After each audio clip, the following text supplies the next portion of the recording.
In project method of teaching the role of the teacher is dash, यानी शिक्षण का प्रकल्प पद्धति में या परियोजना विधि कह देते हैं।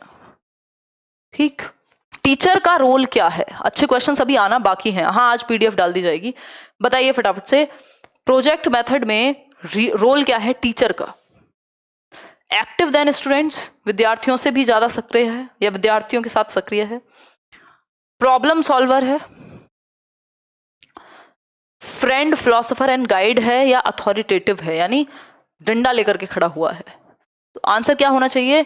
आंसर सिंपली होना चाहिए आपका फ्रेंड फिलोसोफर एंड गाइड। क्यों? क्योंकि प्रोजेक्ट मेथड क्या है? एक चाइल्ड सेंटर्ड मेथड है, एक बाल केंद्रित विधि है, जिसको दिया है W.H. किलपैट्रिक ने, विलियम हियर्ड किलपैट्रिक ने, जो शिष्य थे किसके? जॉन डुई के। और जॉन डुई आपको पता है करके सीखने पे बल देते हैं, बच्चे की फ्रीडम पे, उसके कोऑपरेशन पे, उसके एक्टिविटी करके सीखने पे बल देते हैं। तो सेम बात है कि ये भी चाइल्ड सेंटर्ड मेथड होगा और टीचर का जो रोल है यहाँ फैसिलिटेटर का होगा, फ्रेंड का होगा, फिलोसोफर का होगा, गाइड का होगा। बच्चा एक्टिव है, ठीक, टीचर से ज्यादा नहीं। टीचर से ज्यादा एक्टिव कौन है? बच्चा। सिर्फ प्रॉब्लम सॉल्वर नहीं है शिक्षक, क्योंकि बच्चा प्रॉब्लम सॉल्वर है।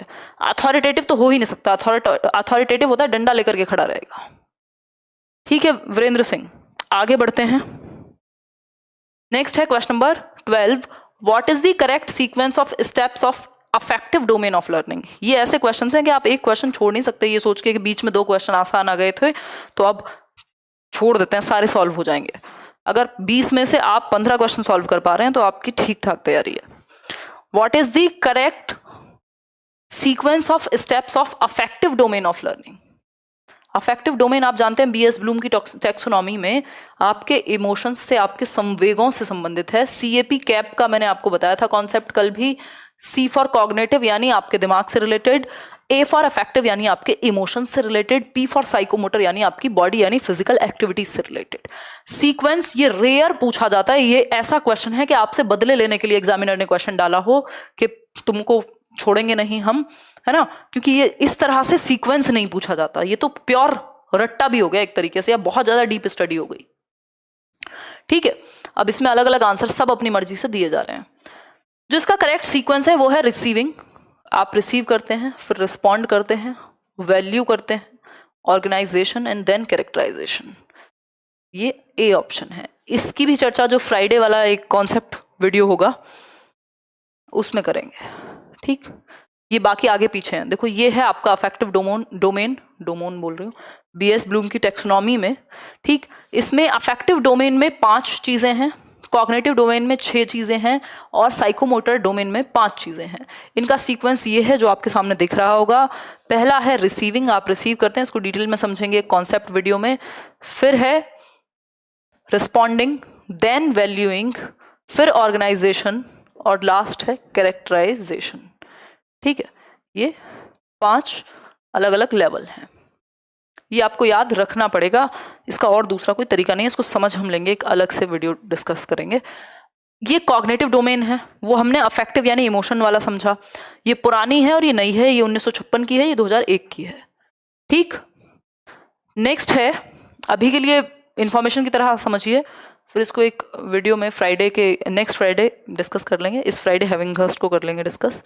ठीक, ये है आपका साइकोमोटर डोमेन, जिसमें अगेन 5 लेवल्स हैं। तो इनको भी आप समझ लीजिएगा कि 1 to 5 आपको पता हो कि लोएस्ट है इमिटेशन, फिर नेचुरलाइजेशन है। तो सीक्वेंसिंग अगर आ जाए तो आप गलत ना करें। ये क्वेश्चन क्विज फॉर्मेट में डाल दिया करो टेलीग्राम पर, ठीक है, देख लेंगे। नेक्स्ट है techniques for fostering creativity in children include, यानी शिशु के बीच सृजनात्मकता, क्रिएटिविटी का विकास का कौशल समूह को अंतर्गत करते हैं। यानी कौन सी एक टेक्निक है जो क्रिएटिविटी यानी रचनात्मकता को फोस्टर करती है, बढ़ावा देती है रचनात्मकता को। रचनात्मकता क्या है? कुछ नया करना, कुछ हटके करना, कुछ ओरिजिनल करना। बताइए, आंसर कीजिए। आपकी वजह से मुझे सीडीपी समझ आने लगी। सही है नितिन, लाइक शेयर सब्सक्राइब कर दीजिएगा सारे लोग जिनको भी सेशन समझ में आ रहा हो। मैं कल रिकॉर्डिंग वीडियो देखूंगा, आज मेरी तबीयत खराब है। ठीक है, ब्रिलियंट, कोई बात नहीं। देखो कॉन्सेप्ट प्रेजेंटेशन, हाँ कोई कॉन्सेप्ट होगा तभी तो दिमाग लगाएगा। प्रॉब्लम सॉल्विंग, सामने समस्या होगी दिमाग लगेगा। ग्रुप डिस्कशन, बिल्कुल ठीक है। तो इन सब से ही कुछ नया निकल के, कुछ ओरिजिनल निकल करके आ सकता है। ये सब क्या देंगे, बढ़ावा देंगे क्रिएटिविटी को, कुछ नए करने को, out of the box thinking को, लीक से हट के सोचने को। ठीक है बात, आगे बढ़ेंगे। भाई जब बच्चा समूह में बैठ के चर्चा करेगा तो कुछ नए विचार नहीं आएंगे क्या? जब वो किसी प्रॉब्लम का समाधान करेगा दिमाग एक्टिव नहीं होगा क्या? आउट ऑफ द बॉक्स नहीं सोचेगा? बिल्कुल सोचेगा। डाइवर्जेंट थिंकिंग होगी, डाइवर्जेंट थिंकिंग होगी तो क्रिएटिविटी की तरफ जाएगा। डाइवर्जेंट थिंकिंग का मतलब क्या है? दिशाओं में सोचना, अलग अलग दिशाओं में सोचना। कॉन्सेप्ट प्रेजेंटेशन है, कोई एक संप्रत्य तो आप रखिए उसके सामने जिसको वो समझ पाए। आगे बढ़े, नेक्स्ट है question number 14। One of the factors which obstruct learning is, यानी कि सीखने में बाधा डालने वाला एक कारक है। ऑब्स्ट्रक्शन का मतलब ही होता है बाधा। लर्निंग में बाधा डालने वाला फैक्टर 4 ऑप्शंस में से कोई एक ही होगा, या तो मोटिवेशन होगी, या फिर अहंकारी भावना यानी इगोइस्ट फीलिंग, या अटेंशन, या फिर इंटरेस्ट। आंसर कीजिए, फिर हम आगे बढ़ेंगे। फटाफट से बताइए कौन सा आंसर सही होगा। भाई मोटिवेशन तो एक तरीके से प्री रिक्वेस्ट है, पहली शर्त है सीखने की। यदि आप मोटिवेटेड हैं तो आपकी गाड़ी जो है लर्निंग की बहुत तेज दौड़ेगी। ऐसा कौन कहते हैं? स्किनर कहते हैं कि motivation is a super runway या हाईवे टू लर्निंग। ठीक, अटेंशन, अगर आपका ध्यान सही है तो लर्निंग अच्छी हो जाएगी, ये भी पॉजिटिव बात है। इंटरेस्ट अगर आपका है तो भी आप बेहतर तरीके से सीखेंगे। तो ये तो अच्छी चीजें हैं जो लर्निंग में फायदा करेंगे। नुकसान, रुकावट कौन बनेगा? रुकावट बनेगा ईगोइस्ट फीलिंग आपकी। आपको ये लगे कि मुझे तो सब आता है, तो उस केस में आपकी जो लर्निंग है वो उसमें बाधा आना निश्चित है। मैं बेस्ट हूं एक अच्छा कॉन्सेप्ट है, एक अच्छी बात है, बट सिर्फ मैं ही बेस्ट हूं, मैं सर्वश्रेष्ठ हूं, ये प्रॉब्लम वाली बात है। इसका मतलब आप अपनी लर्निंग पे खुद ही अपने पैरों पे कुल्हाड़ी मारने की काम कर रहे हैं, है ना। तो ईगोइस्ट फीलिंग के अहम का भाव कि मुझे ही पता है, जितना पता है, सारे टीचर बेवकूफ हैं, या एक ही व्यक्ति है जिससे सब कुछ आता है। खाली ग्लास में कुछ भरा जा सकता है जो पहले से ही फुल है। एक व्यक्ति बोला जाता है ना, ही और she is too full of himself और हरसेल्फ, कि भैया खुद से ही भरा हुआ है, अहंकार भाव से पूरे तरीके से भरा हुआ है। आप ज्ञान किसी को नहीं दे सकते यदि बर्तन खाली नहीं है। तो जब आप क्लासरूम में आते हैं या कभी भी ज्ञान लेने जाता है कोई भी, तो उसको सीखने के भाव से जाना चाहिए। ठीक, ईगोइस्ट फीलिंग क्या है? ऑब्स्ट्रक्शन है, रुकावट है लर्निंग में। क्वेश्चन नंबर 15 देखिए, जेंडर डाइवर्सिटी मीन्स, यानी लिंग विविधता का अर्थ है। क्या अर्थ है देखिए एक बार, आंसर कीजिए। Equal ratio of males and females, यानी पुरुषों और महिलाओं का साम्य अनुपात। Equal ratio of man and women engaged in employment, यानी रोजगार में लगे पुरुषों और महिलाओं का साम्य अनुपात। इक्वल रेशो ऑफ पॉपुलेशन, या फिर equal ratio of educated women and man. बताइए, यूपी टेट के लिए इक्वली हेल्पफुल है। अब देखेंगे तभी तो हेल्प होगी ना।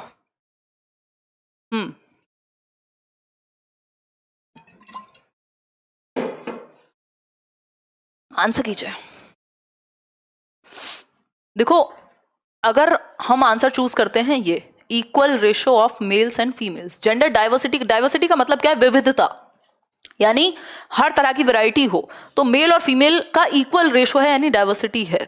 ठीक, सिर्फ एम्प्लॉयमेंट में है, अगर ओवरऑल ही दुनिया में ही हो तो हर चीज में हो जाएगा इक्वल। सिर्फ पॉपुलेशन में है, सिर्फ एजुकेटेड वुमेन और मेन की बात हो रही है, नहीं, ओवरऑल बात हो रही है कि महिलाओं और पुरुषों का साम्य अनुपात, चाहे वो कहीं कुछ काम करें ना करें, ओवरऑल, तो उसको डाइवर्सिटी कहेंगे कि विभिन्नता है, दोनों जेंडर हैं बराबरी के मात्रा में। क्वेश्चन नंबर 16 देखिए, one teaching approach is to use a mental map. It is used when which of the following is a part of educational philosophy, यानी मस्तिष्क मानचित्र का उपयोग करना एक शिक्षण दृष्टिकोण है। इसका उपयोग शैक्षिक दर्शन के निम्नलिखित में से कौन सा होने पर किया जाता है? मानसिक मानचित्र, या हमने कुछ टाइम पहले कॉन्सेप्ट मैप समझे थे, उसी का भाई बहन है ये मेंटल मैप, कि आप दिमाग में तरीके, मेंटल मैप खैर डिफरेंट होता है थोड़ा सा, कि आप दिमाग में क्या बनाते हैं, मैप्स बनाते हैं, अलग अलग चीजों से जोड़ते हैं उसको। किससे संबंधित है ये? रैशनलिज्म से, यूटिलिटेरियनिज्म से, या फिर एम्पेरिसिज्म से, या सोशलिज्म से? देखो सिंपल बात है, ये दिमाग से संबंधित है। दिमाग से संबंधित है तो रैशनलिज्म या कॉग्निशन से संबंधित होगा।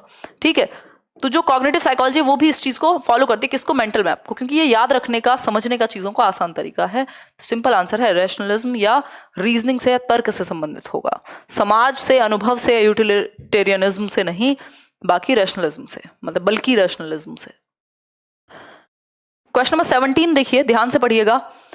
Schools of psychology and their supporters are listed. Schools of psychology मैं यहाँ यूट्यूब पर भी आपके साथ डिस्कस कर चुकी हूँ कुछ महीने पहले ही।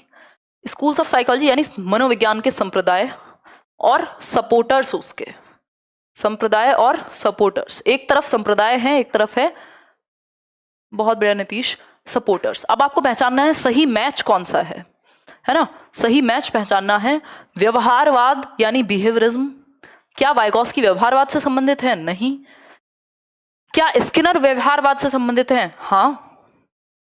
साइको एनालिसिस यानी मनोविश्लेषणवाद, फ्रॉइड, हाँ बिल्कुल संबंधित है। ना तो स्किनर है ना वाइगॉस्की। गेस्टाल्टिज्म के तो फादर ही हैं वर्टहाइमर, ये भी आपको पता होना चाहिए। कंस्ट्रक्टिविज्म वाइगॉस्की से जुड़ा हुआ है। इनमें से अगर दो भी पता होंगे ना तो आप आंसर तक पहुंच जाएंगे। कैसे पहुंचेंगे भाई? बिहेवियरिज्म का बी ऑप्शन होगा, ये आपको निश्चित है, यानी ए ऑप्शन का बी सही है। तो ए का बी कहां कहां सही है? यहां पे तो गलत हो गया, ये भी फोर्थ है गलत, तो या तो ये होगा या ये होगा। इसके बाद एक और चेक कर लेते हैं। साइको एनालिसिस से जुड़े हुए हैं फ्रॉइड, मतलब बी का थर्ड होगा। बी का थर्ड यहां नहीं है, इसका मतलब ये तो गलत है। सिंपल एक ही ऑप्शन बचा, डी ऑप्शन, बात खत्म। आपको चेक ही नहीं करने सारे ऑप्शन, है ना? तो थोड़ा सा हमें दिमाग भी लगा करके सॉल्व करना होता है कई बार। डी ऑप्शन सही हो गया।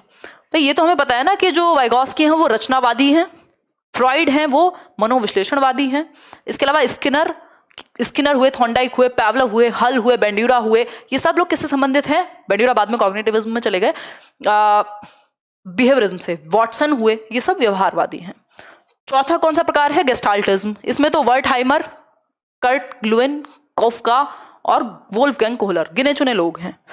तो ये आपको बेसिक चीजें बिल्कुल पॉइंट्स पे, टिप्स पे होनी चाहिए, क्योंकि टाइम कम होता है पेपर में सॉल्व करने को।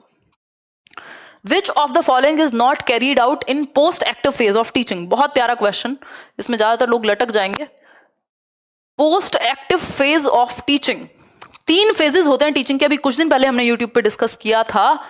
Pre active phase, pre active phase, interactive phase और पोस्ट एक्टिव फेज। बताइए। पहला ऑप्शन है defining the real behavioural change, selection of appropriate evaluation techniques, changing the techniques and strategies of teaching, या setting of educational objectives यानी शैक्षिक उद्देश्य का निर्धारण। बहुत बहुत अच्छा क्वेश्चन कहेंगे इसको, ध्यान से पढ़िए। कोई कह रहा है इसलिए नहीं आई, अच्छा शालिनी बताइए, जवाब दीजिए। Post active phase, post active phase यानी एक हुआ प्री एक्टिव, पढ़ाने से पहले जब आप तैयारी कर रहे हैं, लेसन प्लान बना रहे हैं, ऑब्जेक्टिव सेट कर रहे हैं। इंटरएक्टिव हुआ पढ़ाने के दौरान, जब आप क्वेश्चनिंग कर रहे हैं, समझा रहे हैं, इलेबोरेट कर रहे हैं, इलस्ट्रेट कर रहे हैं, ठीक है। तीसरा है पोस्ट एक्टिव, यानी अब आपको इवैल्यूएशन करना है। अब आपको ये देखना है जो आपने व्यवहार में जितना एक्सपेक्ट किया था उसके अकॉर्डिंग रियल में कितना चेंज हुआ है। ये बात तो सही है कि आप ये देखेंगे रियल बिहेवियरल चेंज कितना हुआ है, जितना एक्सपेक्टेड था उतना या कितना हो पाया, ये बात सही है। पोस्ट एक्टिव में आप इवैल्यूएशन की टेक्निक को एप्रोप्रिएट चूज करेंगे, बिल्कुल सही बात है, क्योंकि अब आपको आकलन करना है, पढ़ाना हो चुका है। फिर है changing the techniques and strategies of teaching. अगर आपको अपनी टेक्निक्स में परिवर्तन की जरूरत है, पता कब लगेगा? जब इवैल्यूएट करोगे। बात तो सही है सी ऑप्शन की। ये 3 ही मेन चीज होती है पोस्ट एक्टिव की। ये गलत है। सेटिंग ऑफ एजुकेशनल ऑब्जेक्टिव्स, जो शैक्षिक उद्देश्यों का निर्धारण है वो प्री एक्टिव फेज में होगा। पढ़ाने से पहले ऑब्जेक्टिव सेट होते हैं, बाद में नहीं, है ना। ये थोड़ी होता है कि नौकरी लग जाएगी और फिर एग्जाम देंगे, ये तो नहीं होता ना आजकल। भाई उद्देश्य तो पहले होगा ना, जीवन में जाना कहाँ है। ऐसा थोड़ी हर जगह सर मारते फिरेंगे। भाई हमें अगर पता है हमें क्या करना है, सब कुछ तो आप वैसे भी नहीं कर सकते ना। और कुछ चीजें आप दुनिया के कहने पर करें वो भी मूर्खता होगी। तो क्या होगा, आपको पता हो कि ऑब्जेक्टिव है क्या, हमने ये चैप्टर क्यों पढ़ाया था, उससे उद्देश्य क्या था, चेंज क्या लाना था, ये पहले से पता होना चाहिए था। ठीक है खुशबू, हम बात करेंगे सैटरडे। तो ये हुई एक बात, बाकी की 3 बातें सही थी। डी ऑप्शन गलत है क्योंकि ये प्री एक्टिव फेज में आएगा। हम ये फेजेस भी समझ लेते हैं। अभी लास्ट क्वेश्चन आई थिंक बचता है अपना, नहीं 2 क्वेश्चन और हैं, 20 क्वेश्चन कर रहे हैं हम। ठीक, क्वेश्चंस की क्वालिटी पे फोकस रहेगा, उनकी क्वांटिटी से ज्यादा नहीं। तो हम क्वेश्चन 50 भी कर सकते हैं। आप लोग जो लोग थोड़ा पहले से जुड़े हुए हैं उनको पता है स्पीड तेज रहती है। 3 फेजेस हैं, यानी 3 चरण हैं। ये कुछ दिन पहले हमने डिस्कस भी किए थे। पहला चरण क्या है? Pre active phase of teaching, यानी पूर्व सक्रिय, जो आप कहना चाहें। फिर है interactive phase of teaching, then आपका post active phase.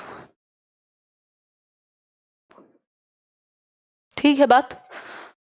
Pre active में क्या है, आप करते हैं लेसन प्लान बनाएंगे, प्लान करेंगे, ऑब्जेक्टिव सेट करेंगे, भाई उद्देश्य क्या होगा, क्यों पढ़ा रहे हैं, कितना बिहेवियरल चेंज आपको लाना है, एक्सपेक्टेड क्या है इस सेशन से, ठीक, वो सोचेंगे।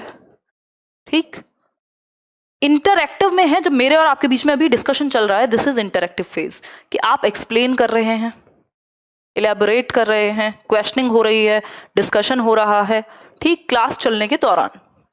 पोस्ट एक्टिव है कि अब आप इवेल्युएट करेंगे, पढ़ा लिया सब कुछ हो गया, कि मूल्यांकन करेंगे, भाई कितना सीखा, इवेल्युएट करेंगे, जो ऑब्जेक्टिव्स हैं वो किस हद तक अचीव हुए, कहां चेंज की आवश्यकता है और कैसे परिवर्तन करें, कितना बिहेवियर में चेंज आया, कितना आना चाहिए था, ये सारी चीजें।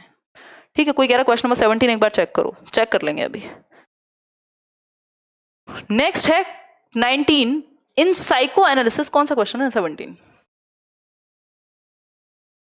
क्या गड़बड़ हो गई इसमें, ये तो बच्चा सा क्वेश्चन था।